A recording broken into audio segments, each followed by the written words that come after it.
This case isn't just a story, it's a ghost in the machine, a digital echo that fundamentally reshaped how we see crime, justice, and the very nature of the internet. It began not with a scream, but with a quiet click. A post that seemed insignificant at first, but would soon ignite a firestorm that rages to this day. This is the story of the murder that still haunts the internet. A case so chilling, so complex, it forced us to confront the darkness that can lurk behind our screens. The year was 2012.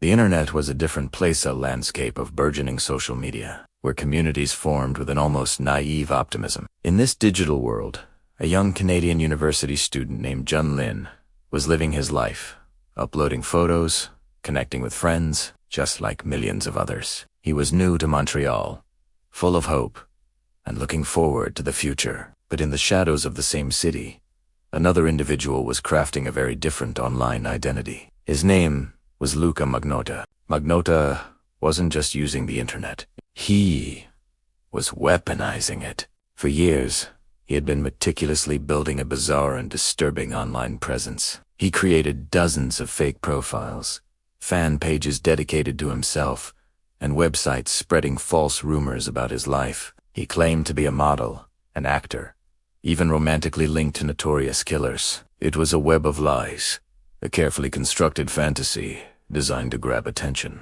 But this thirst for fame was about to take a horrifying turn. It started with a series of videos, anonymously posted, that were so vile they sparked outrage across the globe. These videos depicted the torture and killing of kittens. The cruelty was shocking, but what was even more disturbing was the deliberate, theatrical nature of it all. The perpetrator was taunting his audience, leaving digital breadcrumbs, almost daring someone to find him. A dedicated group of online sleuths on Facebook took up the challenge. They were ordinary people, office workers, retirees, students united by a single goal: to identify the man in the videos and bring him to justice.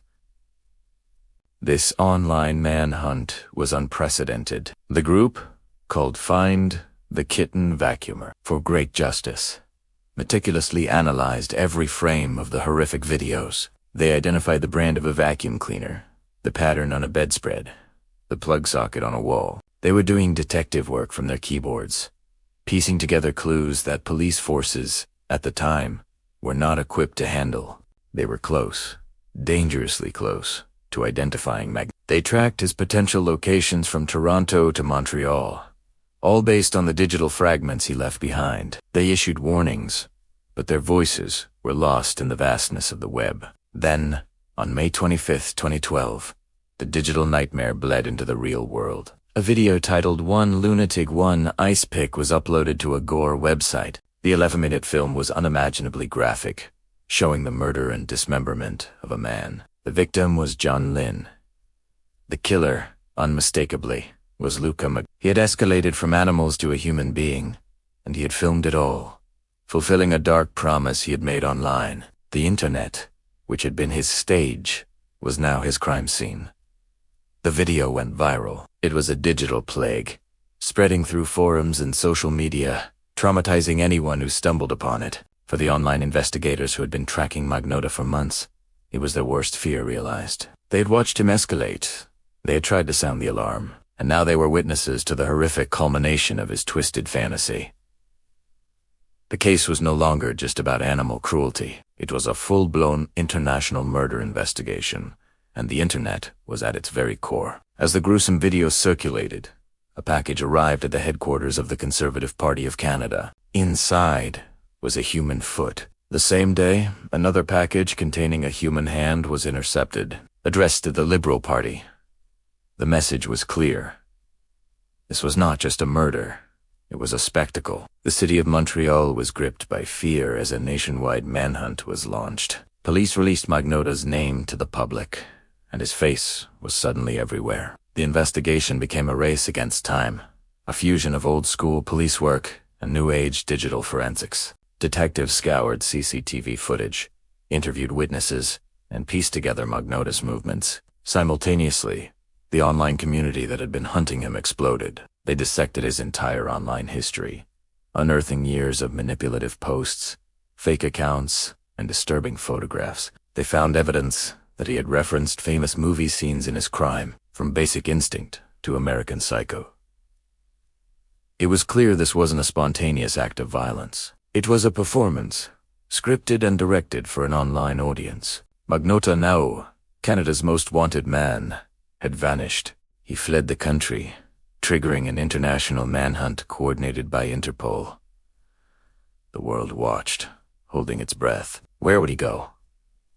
What was his next move? The clues, once again, were found online. Magnota had been researching how to disappear, but his narcissism was his undoing. He couldn't resist checking news articles and online forums about himself. He was addicted to his own infamy. The chase led police to Paris, France, but it was in Berlin, Germany, that the final act played out. On June 4th, 2012, an employee at an internet cafe recognized the man quietly reading news stories about himself. It was Luca. He had been caught, not via a high-speed chase or a dramatic shootout, but by his own obsession with his digital reflection. When police confronted him, he reportedly surrendered, sagging simply, "You got me."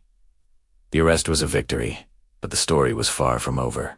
The trial became a media sensation, raising profound questions about mental health, the nature of fame, and the internet's role in amplifying darkness. Magnota's defense team argued that he was schizophrenic and not criminally responsible for his actions. The prosecution, however, painted a picture of a calculated, narcissistic killer who had planned every detail of the murder for months, all in a desperate quest for fame. They used his own extensive online history as their most powerful weapon, showing the jury how he had plotted and fantasized about committing this very crime. The jury agreed with the prosecution. Luca Magnota was found guilty of first-degree murder and all other charges. He was sentenced to life in prison with no possibility of parole for 25 years. Justice was served, but the scars remained. This case changed everything. It forced law enforcement agencies around the world to take online threats more seriously. It led to new protocols for dealing with graphic content and online harassment. Social media platforms, which had been the killer stage, were forced to reckon with their responsibility to police their own spaces. The case was a brutal wake-up call, demonstrating how the line between online fantasy and real-world violence could be terrifyingly thin. For the online sleuths, it was a bittersweet victory.